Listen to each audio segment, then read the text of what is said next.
ക്രിസ്തുവിൽ ഏറ്റവും സ്നേഹമുള്ളവരെ, തിരുവിലാവിൽ നിന്നൊഴുകും തിരുച്ചോര തുള്ളിയാൽ കഴുകേണമെന്ന് എൻ്റെ പൊന്നു കർത്താവെ എന്ന ഈരടികൾ ആലപിക്കുമ്പോഴും, നമ്മുടെ കുടുംബ പ്രാർത്ഥനയുടെ സമയത്ത് നമ്മളുടെ വീട്ടിലെ ആ നടയിൽ മുൾമുടി അടിഞ്ഞു നിൽക്കുന്ന ആ തിരുഹൃദയത്തിൻ്റെ രൂപത്തെ ഒന്ന് നോക്കുമ്പോൾ, കരുണ കൊന്ത ചെല്ലുന്ന ആ കാടിൽ തൻ്റെ ഹൃദയത്തിൽ നിന്നും രക്തവും ജലവും ഒരു പ്രകാശമെന്ന പോലെ നമ്മളിലേക്ക് ചൊരിയുന്ന ആ യേശുവിൻ്റെ ഹൃദയത്തെ ഒന്ന് കാണുമ്പോൾ മനസ്സിലേക്ക് ഒരു ബോധ്യം പോലെ വരുന്നത്, എനിക്ക് വേണ്ടി ഇത്രത്തോളം സ്നേഹിക്കുന്ന, എനിക്ക് വേണ്ടി ഇത്രത്തോളം സഹിക്കുന്ന ഒരു ദൈവം എനിക്കുണ്ടല്ലോ.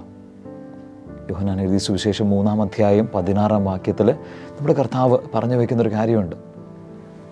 തന്നിൽ വിശ്വസിക്കുന്ന ഏവനും നശിച്ചു പോകാതെ നിത്യജീവൻ പ്രാപിക്കുന്നതിന് തൻ്റെ ഏകജാതനെ അയക്കാൻ തക്കവിധം ലോകത്തെ അത്രമാത്രം സ്നേഹിച്ച ഒരു ദൈവത്തിൻ്റെ ഓർമ്മയാണ് നമ്മൾ ഓരോ തിരുഹൃദയ തിരുനാളിൻ്റെ അന്നും ആഘോഷിക്കുന്നത്.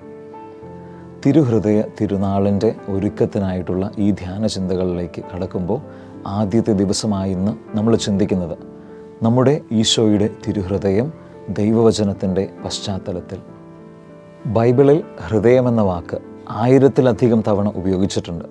എസെക്കിയേൽ പ്രവാചകൻ്റെ പുസ്തകം 36-ാം അധ്യായത്തിൽ ഒരു പുതിയ ഹൃദയം നിനക്ക് ഞാൻ നൽകുമെന്ന ദൈവത്തിൻ്റെ വാഗ്ദാനവും, സങ്കീർത്തനം 51-ൽ ദൈവമേ നിർമ്മലമായൊരു ഹൃദയം എന്നിൽ സൃഷ്ടിക്കണമേ എന്ന ദാവീദിൻ്റെ പ്രാർത്ഥനയും, മറിയം താൻ അനുഭവിച്ച കാര്യങ്ങളെല്ലാം തൻ്റെ ഹൃദയത്തിൽ സംഗ്രഹിച്ചു, ആ ഹൃദയത്തിലൂടെ ഒരു വാൾ കടക്കുമെന്ന ശിമയോൻ്റെ പ്രവചനവും, നിയമാവർത്തന പുസ്തകം 6-ാം അധ്യായത്തിൽ പറയുന്നത് പോലെ ഓരോ യഹൂദനും എല്ലാ ദിവസവും 2 പ്രാവശ്യം ആവർത്തിക്കുന്ന ഷെമ്മ പ്രാർത്ഥനയിൽ നിങ്ങളുടെ ദൈവമായ കർത്താവിനെ പൂർണ്ണ ഹൃദയത്തോടെ സ്നേഹിക്കുക എന്ന ഓർമ്മപ്പെടുത്തലും, അങ്ങനെ ബൈബിളിൽ പല സാഹചര്യങ്ങളിലായിട്ട് ഹൃദയം വളരെ പ്രധാനപ്പെട്ടതായിട്ട് കാണപ്പെടുന്ന ഒരു ഘടകമായിട്ട് നമ്മൾ കാണുന്നുണ്ട്.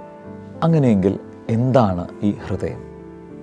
വചനത്തിൽ ഉപയോഗിക്കുന്ന ഹൃദയത്തിനുള്ള വാക്ക് ഹെബ്രായ ഭാഷയിൽ ലേവ് എന്നാണ്.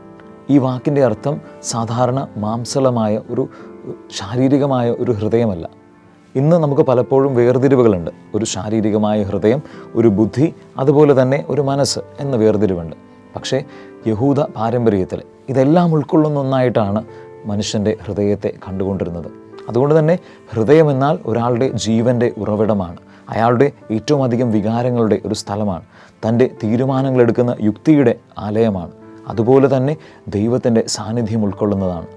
അങ്ങനെയെങ്കിൽ ഹൃദയമെന്നാൽ ഒരു മനുഷ്യൻ്റെ എല്ലാ സാഹചര്യങ്ങളിലും ഒരു മനുഷ്യൻ്റെ ഏറ്റവും പ്രധാനപ്പെട്ടതായിട്ടുള്ള, അയാളുടെ അസ്തിത്വത്തിൻ്റെ, അയാളുടെ ജീവൻ്റെ ഏറ്റവും പ്രധാനമായിട്ടുള്ള കേന്ദ്രബിന്ദുവായിട്ട് നിൽക്കുന്ന ഒരു ഘടകമായിട്ട് നമുക്ക് കാണാൻ സാധിക്കും.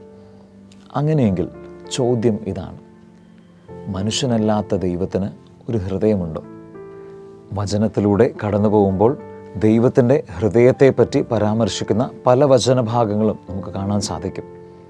ഹോശിയ പ്രവാചകൻ്റെ പുസ്തകം 11-ാം അധ്യായത്തിൽ എഫ്രൈമേ, ഞാൻ നിന്നെ എങ്ങനെ ഉപേക്ഷിക്കും, എൻ്റെ ഹൃദയം അതിന് എന്നെ വിലക്കുന്നു എന്ന് പറയുന്ന ഒരു കരുണാർദ്രമായ, ഒരു അനുകമ്പയുള്ള ഒരു ദൈവത്തിൻ്റെ ഹൃദയത്തെ നമുക്കവിടെ കാണാൻ സാധിക്കും.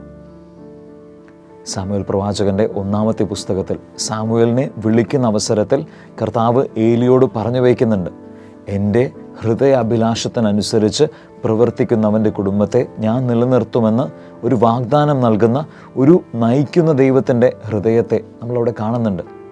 അപ്പോസ്തലന്മാരുടെ പ്രവർത്തനങ്ങൾ 13-ാം അധ്യായം 22-ാം വാക്യത്തിൽ പൗലോസ് അപ്പോസ്തലൻ ഓർമ്മപ്പെടുത്തുന്നുണ്ട്, ഇസ്രായേൽ ജനം ഒരു രാജാവിനെ ആവശ്യപ്പെടുമ്പോൾ ജെസ്സയുടെ പുത്രനായ ദാവീദിൽ എൻ്റെ ഹൃദയത്തിനിണങ്ങിയ ഒരു മനുഷ്യനെ ഞാൻ കണ്ടു എന്ന് പറയുന്ന ഒരു അപ്പൻ്റെ സ്നേഹം നൽകുന്ന, ഒരു കരുണയുള്ള ഒരു പിതാവിൻ്റെ, ഒരു ദൈവത്തിൻ്റെ ഹൃദയത്തെ നമ്മൾ കാണുന്നുണ്ട്. ഇങ്ങനെ പഴയ നിയമത്തിലൂടെ കടന്നു പോകുമ്പോൾ ദൈവത്തിൻ്റെ ഹൃദയത്തെ പരാമർശിക്കുന്ന പല വചനഭാഗങ്ങളും നമുക്ക് വായിച്ചെടുക്കാം. അങ്ങനെയെങ്കിൽ മനുഷ്യൻ്റെ ഹൃദയത്തോട് എവിടെയോ സാമ്യം പുലർത്തുന്ന ഒരു ദൈവത്തിൻ്റെ ഹൃദയം. വിശുദ്ധ അക്വീനാസ് എന്താണ് ദൈവം, ആരാണ് ദൈവം എന്ന ചോദ്യത്തിന് നൽകിയ ഉത്തരം ഇതായിരുന്നു, മനുഷ്യൻ്റെ അവസ്ഥ, നമ്മളായിരിക്കുന്ന അവസ്ഥയുടെ പൂർണ്ണതയാണ് ദൈവമെന്ന് പറയുന്നത്. അങ്ങനെയെങ്കിൽ മനുഷ്യൻ്റെ സാധാരണ ഹൃദയത്തിലുള്ള അതേ വികാരങ്ങളും അതേ യുക്തികളും അതേ ചിന്തകളുടെയും പൂർണ്ണതയാണ് ദൈവത്തിൻ്റെ ഹൃദയത്തിലുള്ളത്.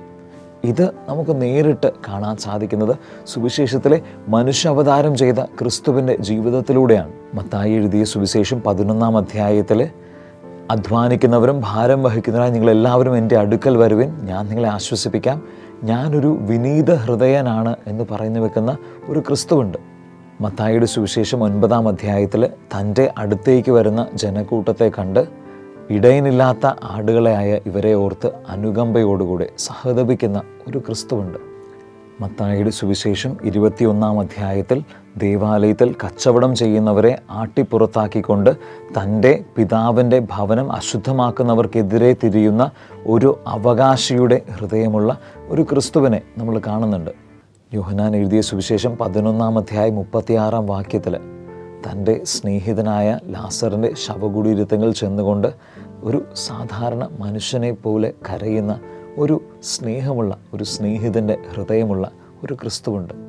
ലൂക്ക എഴുതിയ സുവിശേഷം 19-ാം അധ്യായം 41-ാം വാക്യത്തിൽ ജെറുസലേം നഗരത്തെ ഓർത്ത് വിലപിക്കുന്ന, താൻ ഏറ്റവും ഇഷ്ടപ്പെടുന്ന തൻ്റെ ഏറ്റവും പ്രിയപ്പെട്ടവരായ ആളുകൾ തന്നിൽ നിന്നും അകന്നു പോകുന്നതിനെ ഓർത്ത് വിലപിക്കുന്ന, സങ്കടപ്പെടുന്ന ഒരപ്പൻ്റെ കരുണാർദ്രമായ ഒരു ഹൃദയം ഉൾക്കൊള്ളുന്ന ഒരു ക്രിസ്തുവുണ്ട്.